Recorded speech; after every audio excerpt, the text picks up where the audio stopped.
আমাদের 8টায় বেরোনোর কথা ছিল, এখন 11টা বাজে। What is this Sinjini? মানে কোথাও ঘুরতে গেলে তো এরকম লেট করলে হয় না। আর তুই এক্ষুনি এখানে এলি, আমি তো 10 মিনিট ধরে এখানে।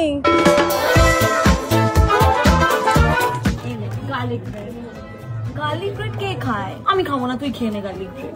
ঘুরতে এসে গার্লিক ব্রেড খাচ্ছি, একটু দেখি টেস্ট করে। এখন আমরা বাড়ি যাবো তো? না, এখন সানসেট স্পট যাবো তো আমরা। ভিউ পয়েন্টটা কি ভালো ছিল না? হ্যাঁ, আমি তো বললাম আসতে। পিকচার্স গুলো কি ভালো এসছে না? I know, thank me letter. এই জায়গাটা খুব সুন্দর, আমার একটা পিকচার তুলে দে না।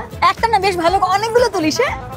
সিজিনি তোর ফটো তোলা হলো? কত টাইম লাগে, আমাদের অন্য স্পটেও যেতে হবে। এতক্ষণ তো তোরই ফটো তুলছিলাম। এই তুই যে ক্লিপটা আনতে বলেছিলি, ওটা আমি নিয়ে এসেছি তোর জন্য। তুই আমাকে 30 টাকা দিয়ে দিবি, ঠিক আছে? তো ডিনারের বিলটা 1000 টাকা হয়েছে, স্প্লিট করে নিচ্ছি। স্প্লিট? আমি যেটুকু খেয়েছি সেটার টাকা দেবো। আর কাজ কর না, তোকে কোনো টাকাই দিতে হবে না। নেক্সট টাইম থেকে না আসিস না।